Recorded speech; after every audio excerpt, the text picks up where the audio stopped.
4వ తరగతిలో 8వ పాఠంగా మనం చెప్పుకోవచ్చు బారిస్టర్ పార్వతీశం. ఓకేనా?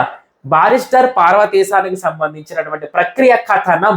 కథనం అంటే చెప్పడం, అంటే పార్వతీశంగా చెప్తున్నారు మేడం గారు. ఓకే, అందుకే కథనం. హాస్యం ఏంటమ్మా? ఇది ఇతరులతో హాస్యం. సో కవి పేరు మొక్కపాటి నరసింహ శాస్త్రి. ఎవరమ్మా? మొక్కపాటి నరసింహ శాస్త్రి. ఇతను పశ్చిమ గోదావరి జిల్లాలో నరసాపురంలో జన్మించడం జరిగింది మేడం. పశ్చిమ గోదావరి నరసాపురం. మరి ఇతని రచనలు ఏంటమ్మా మనం గమనించినట్లయితే, పెదమామయ్య అభ్యుదయం కోసం మొక్కుబడి తీర్చుకున్నాడని గుర్తుపెట్టుకోవాలి చెప్పాను. సో పెదమామయ్య అభ్యుదయం మరియు మొక్కుబడి అని ఇక్కడ ప్రస్తావించడం జరుగుతుంది మేడం గారు. అలాగే ఈ మాస పాట రాసింది ఎవరని అడిగితే, మరి ఏరువాక పాట రాసింది ఎవరంటే బిరుదరాజు రామరాజు అంటాం. ఇతను మేడం గారు వరంగల్ జిల్లాలో, ఎక్కడ? వరంగల్ జిల్లాలో భాగంగా దేవనూరు గ్రామంలో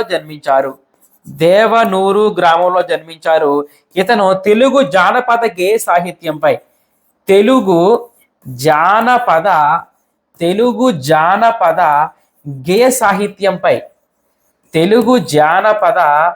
గేయ సాహిత్యంపై మొట్టమొదటిసారిగా పరిశోధన చేసిన వ్యక్తిగా మనం చెప్పుకోవచ్చు బిరుదరాజు రామరాజు. అంటే ఇతను తెలంగాణ వాసి అని మనం గుర్తుపెట్టుకోవాలా. ఇతని యొక్క రచనలుగా మనం ఏమని చెప్తామంటే తెలుగు జానపద రామాయణం నెంబర్ 1. తెలుగు జానపద రామాయణం నెంబర్ 1. నెంబర్ 2 ఏంటంటే తెలుగు సాహిత్యోద్ధారకులు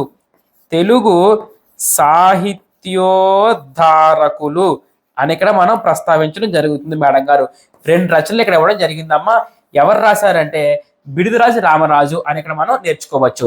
సో తెలుగు జానపద రామాయణం, తెలుగు సాహిత్యోద్ధారకులు అని చెప్తాము. అయితే తెలుగు భాషోద్ధారకులు అని సిపి బ్రౌన్ చెప్తాం. తెలుగు భాషోద్ధారకులు ఎవరు చెప్తాం? సిపి బ్రౌన్ చెప్తాం. 20వ శతాబ్దానికి సంబంధించిన వ్యక్తిగా మనం చెప్పుకోవచ్చు మేడం గారు. సో ఈ మాసపు కథ అత్యాస, అతి ప్లస్ ఆశ, అత్యాస యనాదేశ్ సంధి అని మనం చెప్తాం. ఇది ఒక పంచతంత్ర కథగా మనం చెప్పుకోవచ్చు మేడం గారు. ఓకే, ఈ నక్కకు చనిపోయిన పందిని తినకుండా, చనిపోయిన మనిషి కలేభరాన్ని కూడా తినకుండా, చనిపోయిన పాముని తినకుండా మరి మేడం గారు ఆ నారికి సంబంధించినటువంటి దాన్ని తినడం జరుగుతుంది.